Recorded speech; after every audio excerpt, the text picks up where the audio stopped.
The Manhattan Project was a top-secret government program made during World War II. The purpose of this program was to help the United States rush through the progress and development of the first atomic bombs before Nazi Germany. Due to his hard work and dedication to the field, Robert J. Oppenheimer was nominated 3 times for the Nobel Peace Prize. Oppenheimer dedicated a major period of his life studying theoretical physics focusing on energy processes using electrons, positrons, cosmic rays, neutron stars, and black holes. There were many people and teams that helped produce the atomic bomb. For example, the Special Engineering Detachment, which consisted of mechanical, electrical, and chemical engineers. The help from these teams really hastened the time that was needed for the project. After testing numerous times, the bombs created in the project were then dropped on Nagasaki and Hiroshima, which killed an estimated 250,000 people, including civilians and soldiers, ending the war.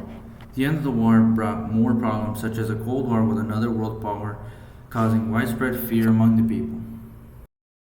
These are the important scientists involved in the Manhattan Project: J. Robert Oppenheimer, Ernest Orlando Lawrence, Enrico Fermi, and Lily Hornick. J. Robert Oppenheimer was chosen by Leslie Groves to be the lead scientist of Project Manhattan. He was named the father of the atomic bomb. He first got his PhD for physics from Germany's University of Göttingen in 1927. After creating the atomic bomb, he stated that he had blood on his hands.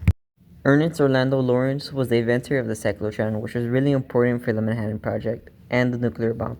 He was received his PhD of physics from Yale University in 1925. He was also awarded a Nobel Prize for inventing the cyclotron. He was also recruited by Oppenheimer for the Manhattan Project.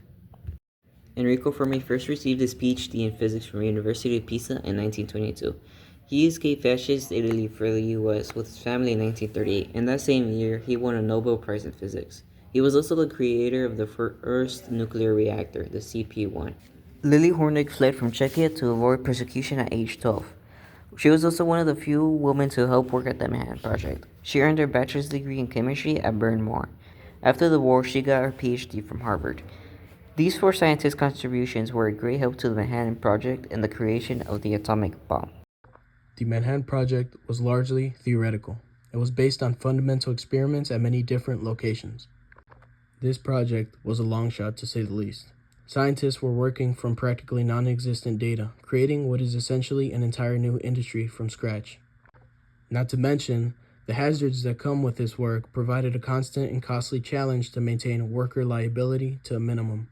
A major hurdle was finding the correct energy source: uranium-235 isotope or the newly discovered plutonium, both of which had their own drawbacks. This opened 2 branches of possibility, all with high risk, high cost, opening the path for new uses of uranium and plutonium.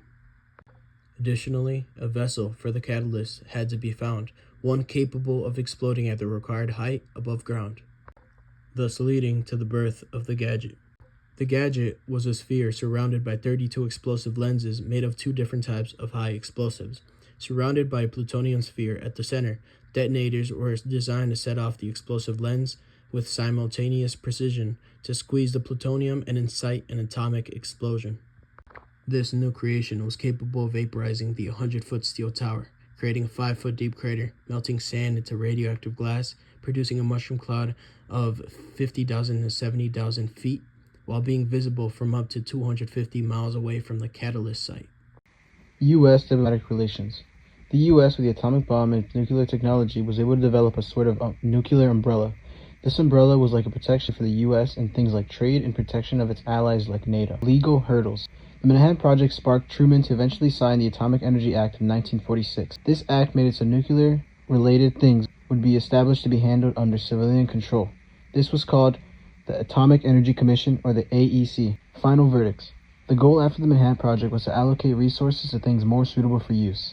These things include peaceful energy production, nuclear reactors, long-term storage, and cleanup of contaminated sites and waste. Spending and cost. The total cost of the Manhattan Project was $2 to $3 billion, about $30 to $50 billion in today's money. At the peak, $100 million was used in a singular month. The cost of each atomic bomb launched to Japan was averaged to be $5 billion US.